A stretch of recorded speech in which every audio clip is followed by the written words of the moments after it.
Dive into the story of Dave, a man whose life has become a symbol of change, self-discovery, and inner resilience. From the moment his wife betrayed him, to facing the temptation of revenge and punishment, and ultimately realizing the value of every life, Dave underwent profound transformations that provoke reflection on the meaning of forgiveness and compassion. This is a story of how he found the strength to let go of his anger and fear, to find a new beginning and a path to his own salvation. Cheating is the stupidest and most unjustified risk that one of the spouses can take. Do you know why? Because in the end, everyone remains unhappy. The wife cheated on her husband but decided to confess a year later. She did not think about what consequences this could lead to. You must be Mrs. Brown. Please call me Sandra. And you're Mark, right? That's correct. So, Sandra, what's the urgency? You mentioned on the phone that it's a matter of life and death. Yes, it is. Not mine, but someone I know, a man. I understand you've been counseling my husband, yes, on and off for the past 10 years. I want to emphasize that as military psychologists, we adhere to the same code of ethics as civilian counselors. I can't disclose specifics of our sessions. 10 years, that's quite a long time. I didn't realize. I knew he was in the Army, but military counseling, once in, never out, is our motto. Your husband served as a sniper in an infantry regiment. We often see them here at the clinic. Unlike most soldiers who may never see the impact of their actions, snipers have a different experience. They see their targets up close, know who they're hitting, and witness the consequences. So, Dave, did he eliminate people? Mark noticed a sudden pallor in the woman's face, clearly frightened.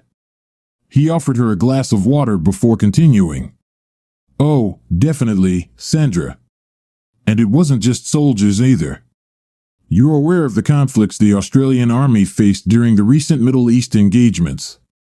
It wasn't a straightforward scenario of one uniformed side shooting at another. The majority of the adversaries were dressed as civilians, and they didn't hesitate to involve people in delivering grenades and rockets. Your husband's responsibility was to provide protection to his company from all threats, if you catch my drift. Sandra deciphered the implications behind the words of the counselor in military attire and understood why her quiet, kind husband had required support. Yet it was unsettling how much she remained unaware of about him. Dave never discussed his experiences there with me. He really wanted to, needed to, actually. But from what he's told me, you've been quite absorbed in your own troubles lately, and he didn't want to burden you with his issues. Is that why you're here to see me? He mentioned that your problems seemed to be resolving, and he was planning to open up to you. I've done everything I can. Now he needs someone he loves and who loves him to confide in. He needs acceptance. He was eagerly anticipating that from you. I can assure you, I don't think I'm violating confidentiality by saying that carrying all that pain was really taking a toll on him. No. Can you tell me, has he mentioned me recently? No, I haven't seen him in about a month. Well, goodness, this is quite embarrassing. What if I gave him some upsetting news? Could he react violently?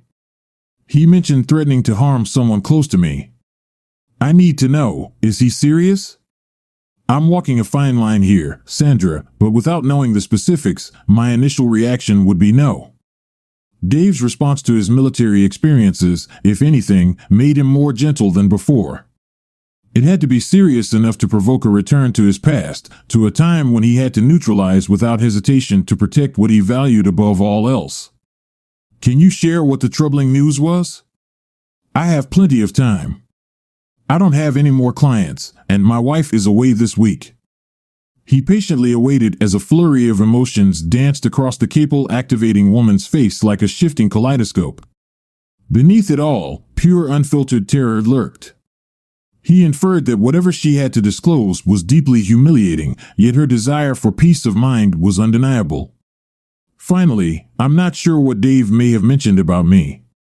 My issues just begin at the beginning, Sandra, from when you first met him until he allegedly made this threat. I met Dave 8 years ago. I was instantly convinced he was my soulmate. We tied the knot within a year. At the time, I was waitressing but always harbored ambitions for a career. Dave supported me in completing the degree I had to abandon due to financial constraints. We had an informal agreement that I would work for a few years before starting a family, something we both desired. Everything went according to plan until a couple of years later, my mom got breast cancer. She couldn't cope with the disease. Dave was great. He helped me get through it all. I suppose that's what you meant when you said that he was so concerned about my support that he didn't have a chance to talk about his past, about his problems. Mark nodded and waited. I was tested for the breast cancer gene, and I had a positive result despite the fact that my mother detected the disease early. It was already too late. Dave supported my decision to have a double mastectomy. I couldn't take the risk since it was considered a planned operation our insurance did not cover. Dave made sure that I had the best surgeon and covered the financial losses when my savings became scarce. Sandra paused, old wounds resurfacing. Was it difficult? Incredibly. Despite counseling before the surgery, it didn't hit me until afterward. I felt like I lost my womanhood. Intimacy with Dave was non-existent for a long time. I couldn't bear the idea of him seeing or touching me naked. Thoughts of having children were put on hold as I tried to cope. Yes, Dave mentioned that period. He understood not many women have someone as patient and understanding as him. Sandra's gaze dropped, the truth of the statement weighing heavily on her troubled conscience. The therapist encouraged her to continue. So, you made the decision to undergo breast reconstruction? Yes, we couldn't afford it, but Dave refinanced his house to cover the expenses. He wanted me to maintain the same size I was before. He said he loved me just the way I was, but I opted for a slight upgrade. I was barely a B cup before, but I went for a full D. I had the procedure about 8 months ago. I was in discomfort for a couple of months, which meant poor old Dave still didn't get any attention, but it did give me the confidence to return to work. I even got promoted. Sandra paused again, lost in thought. Mark thought it might be helpful to provide some additional context. Yes, this was when Dave began coming to see me once a week. His own issues were worsening as he focused on supporting you. He was really looking forward to you getting better so he could address his own problems. You must have noticed something? Well, in hindsight, he did seem a bit down for the last month or so, and his nightmares became so severe that I suggested he sleep in the spare room. The counselor's impression that this woman was entirely self-centered was solidifying. He redirected the conversation back to the main point. He had everything planned, you know. He was going to rent a cabin in the woods for a week and open up. How did that go? Mark's gut twisted as he watched Sandra's chin tremble and tears cascade down her cheeks. He allowed her a moment to collect herself. So, this all happened earlier this week? He was acting strangely, but he took a week off from work, and we left last Friday. He seemed disappointed that I only agreed to go for the weekend. And did he confess? Did he talk about the incident when he... No, he seemed like he wanted to discuss something, but I spoke first. Can I assume that what you disclosed to him is why we're here today? Sandra nodded. Mark observed the telltale signs of guilt. Though Sandra felt compelled to articulate them herself, he waited. It was clear Dave hoped we'd rekindle our relationship, you know, as husband and wife. On Friday night, he prepared a wonderful dinner, lit candles, the whole works, but I just couldn't. Mark stayed silent, anticipating the inevitable and unsettling confession he knew was coming. I mentioned to you before that I had the surgery 8 months ago and was in pain for a couple of months afterward. Even after the pain subsided, I didn't sleep with my husband because my lover advised against it. Sandra avoided meeting Mark's gaze, dreading the judgment she might or should encounter in his eyes. Yet it wouldn't have made much of a difference. Mark, seasoned by the grim realities of his profession, was adept at concealing his own emotions. When I confided in him, telling him about the harrowing experience when he had to neutralize a civilian who seemed about to attack soldiers under Dave's protection, Mark remained stoic. It was necessary for his patience now. Sandra found herself in the same seat Dave had occupied during that conversation. Perhaps Sandra should have summoned the courage to look up. The turmoil in her own mind was already overwhelming. The weight of her betrayal had haunted her conscience. But now, realizing her husband had been wrestling with his own inner demons, it felt suffocating. The silence stretched on uncomfortably prolonged. I saw the preparations Dave had made at the cabin, and I knew I had to intervene. She finally spoke, breaking the silence. I had planned to confess eventually, but I couldn't wait. I had to do it then and there. I couldn't find a valid reason to deny him intimacy. I'm just fortunate he hadn't pressed me sooner. After all, the discomfort from my surgeries had dissipated months ago. Sandra fell silent once more, prompting Mark's impatience as he grew increasingly conscious of her. His empty stomach reminded him he hadn't eaten since breakfast. What was the important news? Sandra, feeling the need to justify herself, paused to gather her thoughts and choose her words carefully. After getting breast implants, I started getting a lot of male attention. It's amazing what a difference 2 cup sizes can make to some men. There was this guy I met through a friend. His name is Joe. Actually, never mind his name, Sandra said. Mark couldn't help but notice Sandra's peculiar glance over her shoulder at the empty parts of his room. At this moment, it struck him as odd. We started talking. Initially, it was just when we were hanging out with friends. Then it became just the 2 of us. He confided in me about his mother's passing from breast cancer, which struck a chord with me since I had a similar experience. We discovered we had a lot in common. I began finding reasons to avoid Dave, saying I had to work late or had other plans on weekends. He trusted me and never probed deeper. Mark couldn't help but notice Sandra's apparent discomfort at betraying the good man's trust. A personal tragedy can create distance between people. Despite Dave's support during my mother's illness and my own health concerns, I felt he couldn't fully comprehend my feelings. But then, this other person, he seemed to understand me on a deeper level, as if he could anticipate my thoughts. Our bond grew stronger. Sandra paused to wipe her tears. Mark interjected, growing impatient. When did all of this happen, Sandra? I met him about 6 months ago, so around a month after your surgery. Well, I suppose I don't need to hear more about your connection with this person. It's clear you engaged in an emotional affair. Thankfully, it didn't escalate to physical intimacy. From what Dave has shared with me about you, I know you both agreed to discuss divorce before seeking physical intimacy with others. Mark felt a chilling sensation as he heard the sudden sob from the woman seated before him. He was aware of Dave Brown's troubled state and assumed his wife understood it too, even without the specifics. Could she really inflict such pain on him? Awful thoughts screamed in Mark's mind, leaving him speechless and struggling to maintain his professional composure. Sandra continued to sob, her face buried in the floor. It was time to address the issue at hand. Mark had a duty to the army and to Dave. Sandra, tell me exactly what you said to Dave at the cottage. His authoritative tone left no room for defiance. Sandra replied automatically, I wasn't prepared for that conversation on Friday. I decided to accelerate my plans on the spot, and I told Dave I no longer loved him and wanted a divorce to marry someone else, my soulmate.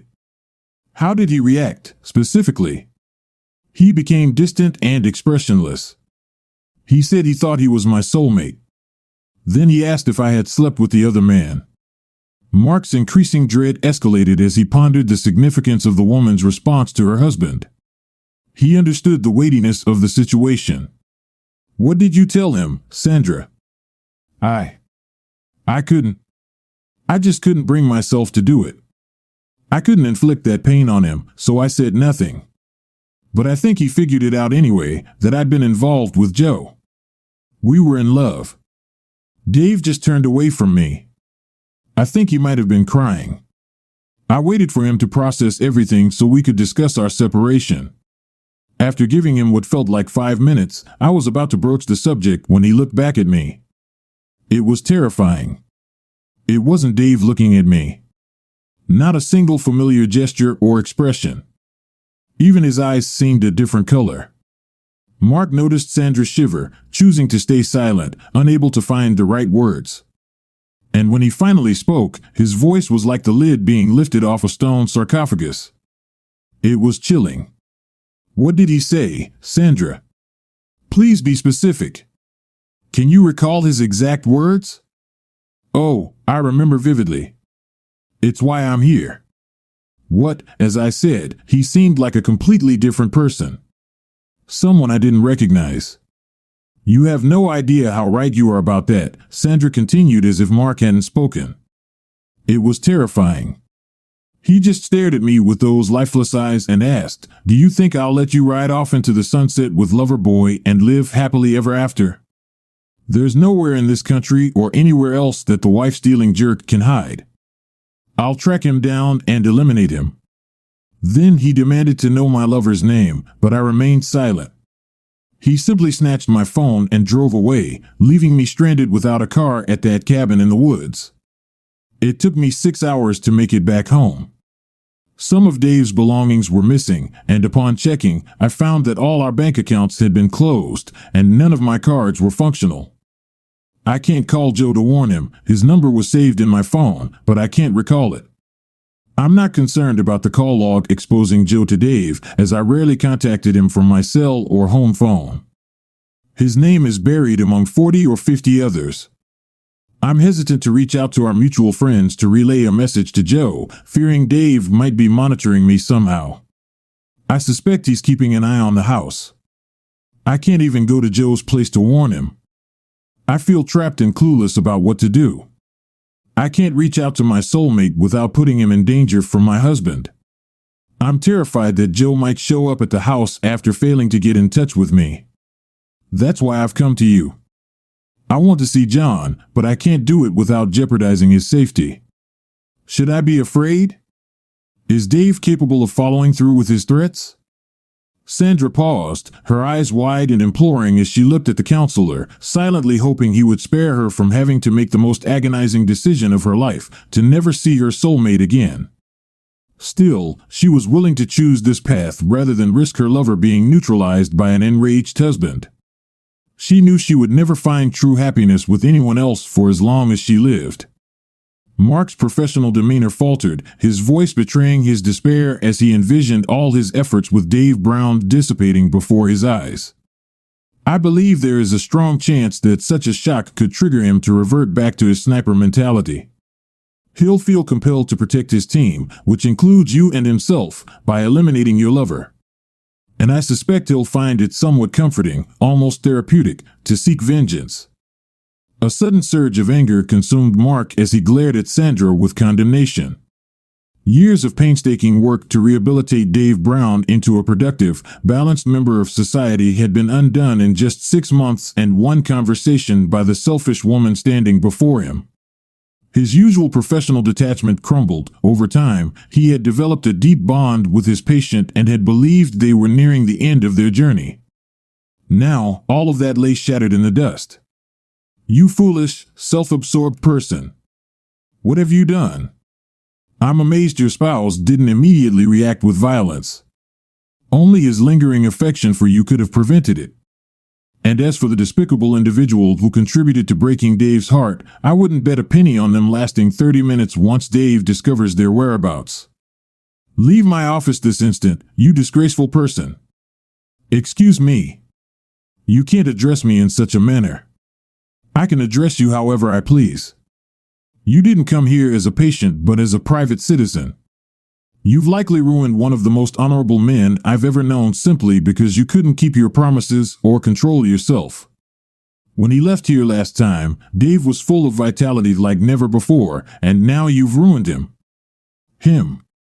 The woman with the pale face remained seated, staring at him in disbelief. Her hesitation in leaving allowed him to calm down. As she opened the door, he felt compelled to offer her some advice. You're in serious danger. Once Dave finishes falling out of love with you, he may lash out. You should hope he finds your lover first, perhaps then his sense of justice will be satisfied before he comes for you. Personally, I believe you deserve whatever consequences come your way. I hold you in contempt. Sandra felt her head swimming as she leaned against the doorframe. It wasn't just the realization of the danger she and John were in that drained her, it was also the unsettling feeling she sensed from a supposed healer. She was shocked to see how her disclosure had shaken his professional demeanor. Stumbling out of the office, she prayed her car had enough gas to carry her home. Despite the counselor's reassurance, Sandra never feared Dave personally. Her fear was solely for John. Yet her guilt gnawed at her. Seeking solace, she reached for the top shelf of the liquor cabinet. As the warmth of the drink began to soothe her, she longed to hear her lover's voice. But the idea of endangering him froze her in place. If she didn't reach out soon, he'd come looking for her, risking exposure. If Dave had them under surveillance, saving him meant contacting him. Yet contacting him meant risking his safety. It was a catch-22 situation. She mentally reviewed all the potential ways to contact him once more. Calling John directly wasn't an option. Firstly, she couldn't recall his number and typically relied on her contacts list for that.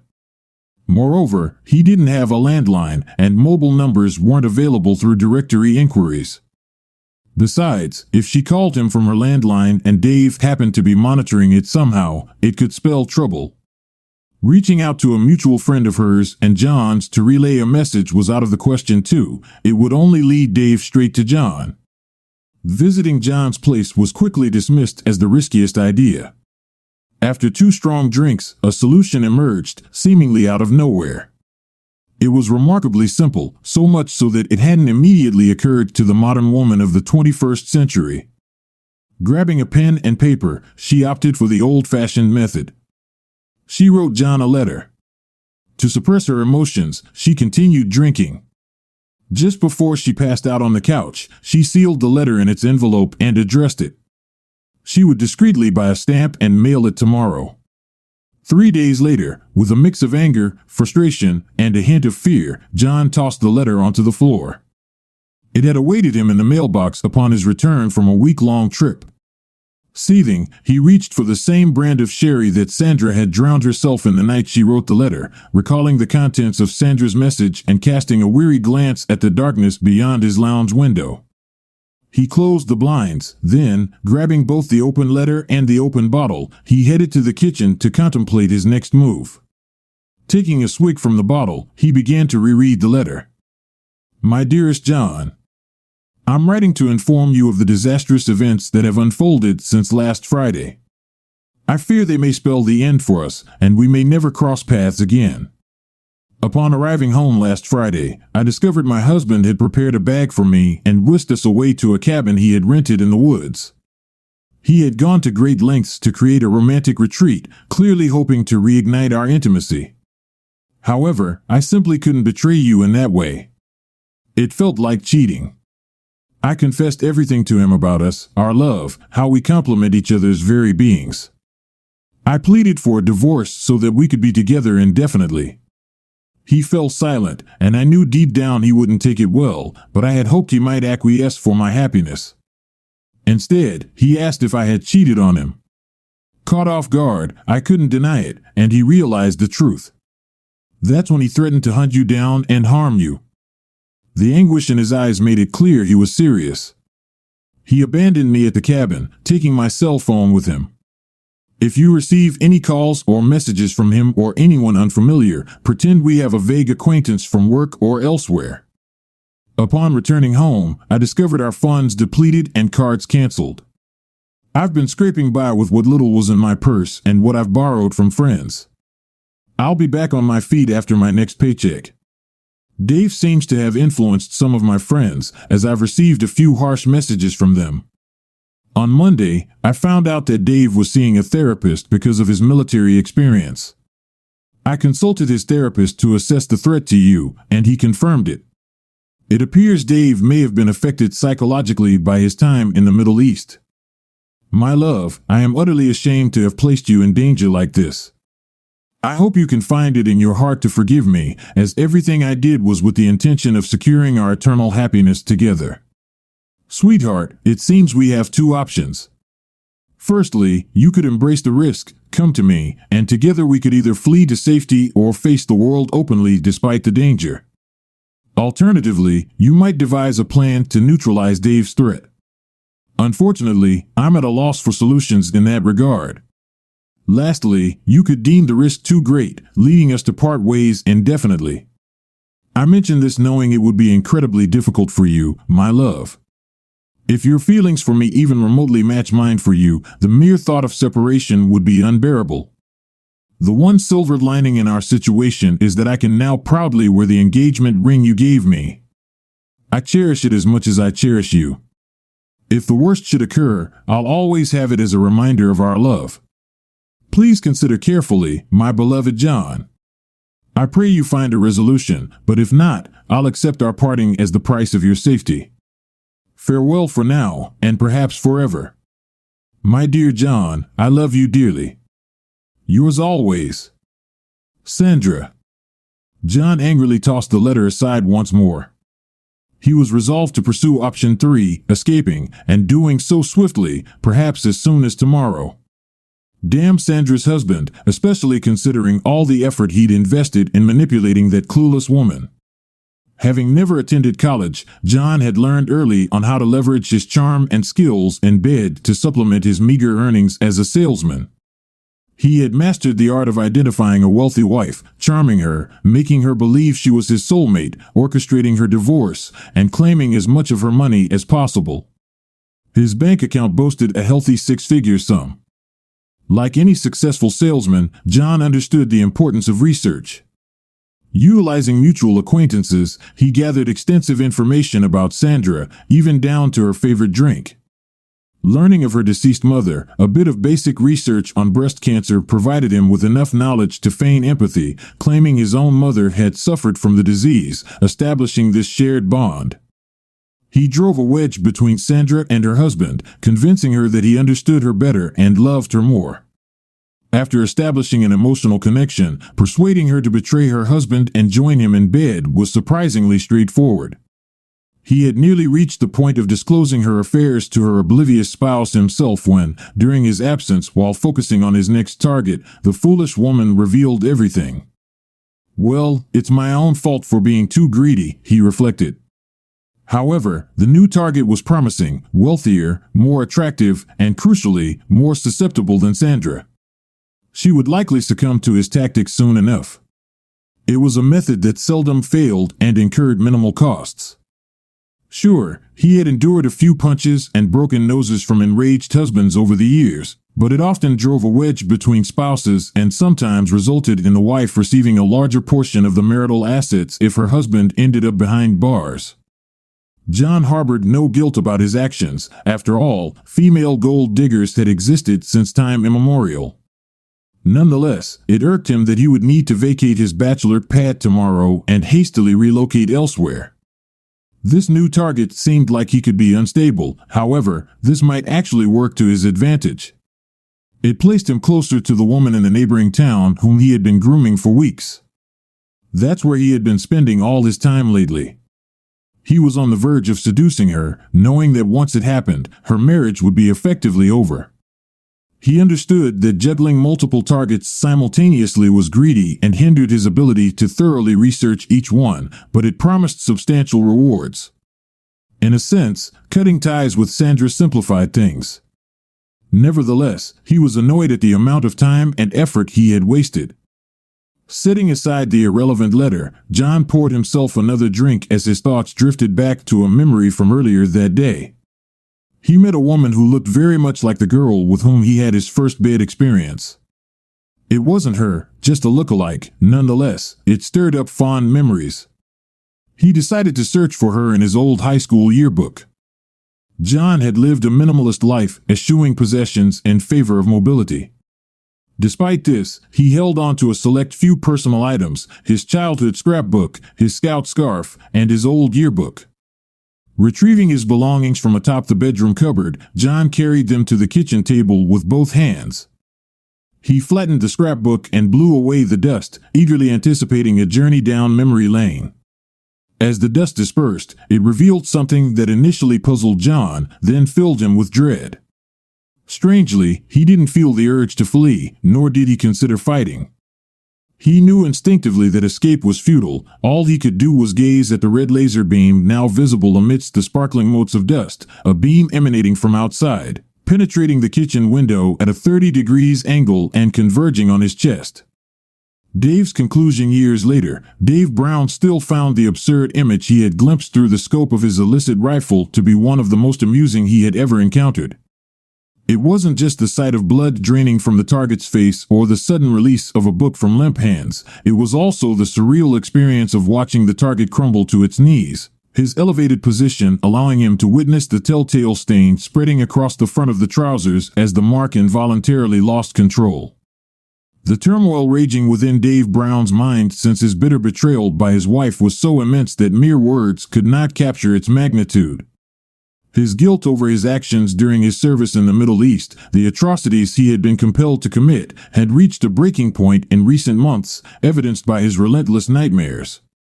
But there was another layer of guilt as well. Keeping his full history from Sandra, the most important person in his life, meant she could never truly know him. He felt as though he were hiding a crucial part of himself from her. For what felt like an eternity, he had yearned to pour out his heart, yet he had held his tongue, mindful of her recent suffering. He compared his inner turmoil to a festering wound, desperate for relief. He needed to lance it, to purge the poison with words that he needed Sandra to hear. Until recently, he couldn't bring himself to do it, unwilling to burden her further. But as he sensed her growing strength, he braced himself, mentally and physically, to reveal his true self, flaws and all. As he spent weeks preparing for his confession, the anticipation of the catharsis it would bring consumed him. Yet he also feared her rejection upon learning his truth. His astonishment was profound when she preempted him, laying bare her own secrets, leaving him stunned. The details of his emotions and words before fleeing the cabin eluded him, overshadowed by the overwhelming urge to escape or confront the source of his anguish. In the ensuing hours, a singular emotion consumed him: revenge. His world had been under attack, and he felt compelled to defend it at any cost. Though the urge to destroy Sandra gnawed at him, a flicker of the love he once felt for her remained, albeit fading with each passing day. The woman who betrayed her and the love they shared became a prime target. Thus, he employed his skills as a sniper, his chosen role in the army where individuals were carefully selected for their aptitudes. Patience and craftiness were essential qualities for a sniper. With no leads from Sandra's contacts and a reluctance to interrogate her friends, Dave blended into the cityscape, observing his former lover, hoping she would lead him to his target. He trailed her to the counselor's office but refrained from approaching Mark afterwards. If the counselor fulfilled his duty, he might have alerted the authorities about a potential threat within their ranks. Instead, Dave followed the betrayer back to their home, maintaining his surveillance. Later that night, sneaking into his old residence, the sniper uncovered crucial information by reading an unsealed letter from Sandra's purse, confirming his target. Retrieving his rifle, he embarked on his hunt. For 3 days, he patiently concealed himself in the bushes near the target's house, only venturing out at night for sustenance, awaiting the perfect moment to strike. 3 days gave Dave plenty of time to think, and he pondered every aspect. He reflected on the satisfaction he could get if he punished the man who stole his wife, imagining a quick reprisal as well as strategies to avoid a life sentence. He reflected on the empathy he had put into his marriage over the years, combined with the pain of betrayal in the breakup of what he had once considered a strong partnership. When he saw the pathetic figure kneeling in his kitchen in a puddle of his own urine, he was overwhelmed by a wave of new thoughts that crossed out the expectation of 3 days ago. Ultimately, this man was not worth the cost. Dave realized the value of any life, even the lives of despicable individuals. When his old sense of camaraderie was destroyed, Dave no longer felt the need to protect his former team. Now he was a loner, and his only task was self-preservation. By loosening the trigger tension, he secured the weapon, destroying all traces of his presence before disappearing into the night, his steps filled with a newfound lightness accompanied by a sense of triumph in overcoming inner turmoil. Sandra's conclusion: following the mailing of her letter to John, Sandra found herself consumed by fear for her lover's safety. Each day after work, she hurried home, anxiously checking her landline for any messages, worried that John might have left his name on one. She had no control over whether he did the same with her cell phone, still in Dave's possession. She began hovering between the phone and the front door, eager to intercept any calls before John could leave his name and ready to usher him inside to safety. As the expected delivery date of her letter to John approached, Sandra grew increasingly hopeful. She was convinced that John's love for her would outweigh any concerns for his safety. In her romanticized imagination, the worst outcome she could envision was a tragic end where she and John perished together, caught in the crossfire of her unstable ex's violence, a scenario almost reminiscent of a Shakespearean tragedy. 3 days passed without Sandra hearing anything from John, despite expecting a letter. Her hope that his return from his recent sales trip might have been delayed began to fade. 2 possibilities emerged: either Dave had already retaliated against John, or John's fear had overridden his love. Sandra couldn't determine which scenario was worse as she anxiously checked every available news source for reports of attacks on local men. As it became evident that Sandra had lost John's affection, her remaining friends grew concerned for her. Aside from those who had distanced themselves due to her betrayal of David, 2 of them invited her to a bar where they introduced her to Susan, a new acquaintance. After a few drinks, Sandra became emotional, questioning how a man who had bought her such an expensive ring, a full 1-carat diamond, no less, could abandon her so easily. When Susan examined the ring, she became noticeably quiet. After much prodding, she revealed that as someone who worked in a jewelry shop, she knew its true value. An authentic 18-carat gold ring with a 1-carat diamond was worth thousands, while a gold-plated ring with a convincing cubic zirconia was worth only a fraction of that.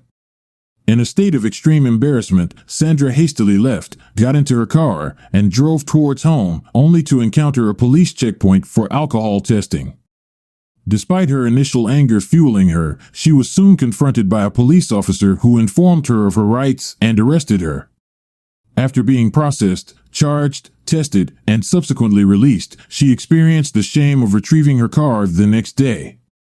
Her first destination was John's apartment, but finding it empty and seeing signs of a hurried departure intensified her frustration.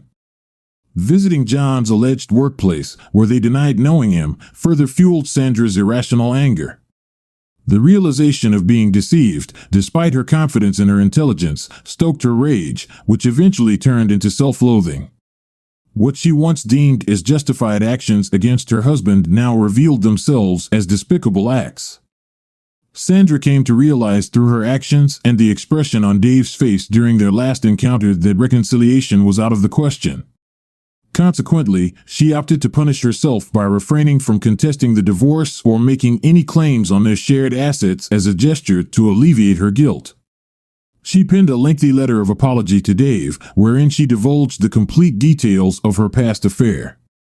Secretly, Sandra harbored a hope that Dave would eliminate John in a manner that wouldn't implicate him yet would allow her to express her contempt, with the expectation that Dave might still be keeping tabs on her. Sandra left the letter on the kitchen table. Over the ensuing week, Sandra's routine settled into a familiar pattern. She would labor through her day, her mind consumed by bitterness at feeling deceived. Returning home, she would find the letter undisturbed and proceed to drown her sorrows until her thoughts grew hazy. In this intoxicated state, she could convince herself that John had chosen her, an exquisite ring, that she had misunderstood his profession, and that he was clandestinely plotting their escape. The subsequent hangover left her mired in conflicting emotions and confusion before the cycle repeated itself anew.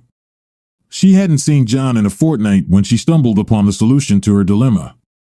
It was evident that John had vacated his apartment, but she had an alternative method of locating him. During their time together, he had insisted on installing Find a Phone software on both of their mobile devices. She pondered his intentions. Now, did he do it to keep track of her proximity? Upon returning home one Friday to discover Dave's belongings gone, she also found her phone lying on the kitchen table. After charging it minimally, she checked for messages from John. There were none. Disregarding all other notifications, she experimented with the Find a Phone application and discovered that John's phone was 50 kilometers away in another town. Turning off her phone to conserve battery and conceal her approach from her target, she swiftly got into her car and set off. It was past 8 o'clock in the evening when she powered her phone back on to pinpoint the exact whereabouts of her former love. It transpired to be an intimate little restaurant just beyond the city limits. Pacing around outside and peering through the windows, she spotted John seated in a secluded corner opposite a stunning, elegantly dressed woman closer to his age than Sandra was. A sizable gleaming engagement ring adorned the woman's left ring finger alongside a flashy wedding band. Any doubts about John's feelings for Sandra were shattered when she witnessed him reaching across the table, grasping the woman's hands, and gazing affectionately into her eyes. Sandra vividly recalled receiving such attention. The woman promptly withdrew her hands and anxiously scanned the room. Sandra also noticed something she hadn't observed before when she was out with him. Whenever the woman's attention drifted away, John's face would ease into a neutral expression, only to light up again with a radiant smile once her focus returned to him. Sandra came to the realization that the guy was a predator, deriving pleasure from seducing married women. She hadn't imagined the extent of it all. She hadn't fathomed that he purposefully destroyed marriages to lay claim to the divorce money. The thought would have only made her feel more foolish than she already did. She simply continued to gaze out the window, recognizing all the familiar maneuvers of the man, realizing that he was in the midst of seducing his next target. Sandra was torn between jealousy and a desire to warn the woman about what she was getting herself into. She opted against confronting John and his target right then and there. With the fury coursing through her, she knew she'd likely be arrested for assault. No, she resolved, she'd wait until the woman was alone to inform her of the treacherous sneak pursuing her. Sandra returned to her car and positioned it towards the exit before settling in to wait. As John escorted the attractive woman to her car, Sandra struggled to suppress the impulse to run him over. If she could have targeted only him, she might have succumbed to the temptation. The couple approached a Lexus, parked adjacent to John's vehicle. In the dim light, Sandra observed John embrace the woman and share a passionate kiss. There was no sign of resistance from her. Judging from the apparent stage of their budding relationship, Sandra speculated that John would otherwise behave impeccably and refrain from making advances. He seemed adept at playing the long game. She observed him gallantly open the Lexus door for the woman and bid her good night, standing and waving until she was out of sight. Starting her own car, Sandra decided to tail his latest conquest. Her intention was to confront her with some home truths once they reached her residence. However, her plan went awry when the woman drove straight through a pair of opening iron gates leading to an opulent mansion. The gates nearly closed before Sandra could reach them. She watched as the car disappeared behind the vast house several hundred meters beyond the gate, sitting there torn about her course of action. Sandra ultimately reasoned that she owed the woman only a small gesture acknowledging their shared humanity. Retrieving the notebook Dave had left in the glove box to log car services, Sandra began to jot down the essential details. Despite the limited space, she stuck to the facts, witnessing the hand-holding and kissing, realizing she was John's final victim and the toll it took on her once-happy marriage. After folding the pages, she pulled up alongside the mailbox and slipped them in before driving away, feeling a sense of relief but also grappling with the realization of how easily she had been deceived. Her guilt over betraying Dave gnawed at her, challenging her belief in her own decency. To silence her inner turmoil, Sandra turned to alcohol, grappling with the knowledge that she had abandoned a good man who relied on her, all for nothing. Her work performance suffered, and coupled with losing her license due to a DUI, she was fortunate to retain her job, albeit with a demotion. With finances dwindling, Sandra was forced to sell her house in the sluggish market. She barely managed to break even on the transaction. The last thing she packed was an unopened letter addressed to Dave. Left without parents, being the only child in the family with a thinning circle of friends, Sandra was distrustful of life in general and men in particular. She never trusted the intentions of men who showed interest in her. At one point, her lack of interest in men led her to believe that she might be of a different orientation, This belief persisted until the morning when she woke up with a hangover and realized that she had the taste of another woman in her mouth. Her waning self-confidence forced her to choose partners who were not suitable for her, convincing herself that she deserved the mistreatment they subjected her to. Some of them cheated on her, and she unconsciously rejoiced in the pain. By the time she found a friend who helped her change her life and find a decent man, it was too late for her to have children. She was content, but at the same time lonely. When her life came to an end, Sandra never encountered Dave in person again. All she discovered was returning home from work one day to find all his belongings gone. She never received any portion of their money. 10 years later, she did catch sight of a photo of him in the national media. It depicted him receiving a National Innovation Award. In the image, he appeared content and prosperous, with a smiling spouse and joyful children surrounding him. Sandra let out a sigh, mourning both the memories left behind and the comforting realization that she could finally cease looking over her shoulder for the first time since the unfortunate events of that month. John's fate, regrettably, was different. Sandra's hastily written note, pushed through the letterbox of the mansion, wasn't intercepted by his latest target as a cautionary message, but rather by her husband. This formidable husband, fueled by jealousy and having climbed the ranks in the construction industry, believed in resolving issues with his fists and steel-toed boots.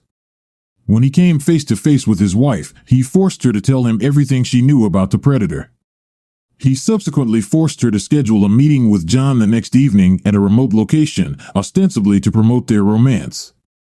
John was found the next day with serious injuries, and his dignity could not be restored in their small district.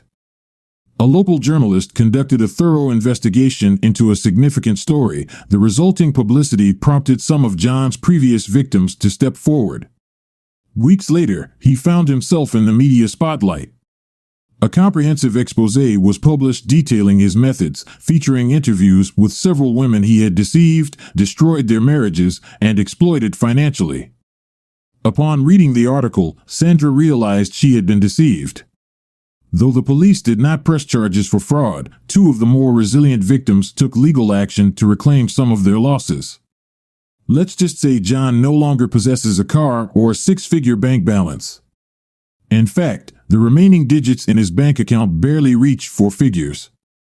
This story inspires reflection on the meaning of compassion and how we can change our lives by freeing ourselves from resentment and choosing to accept ourselves and others.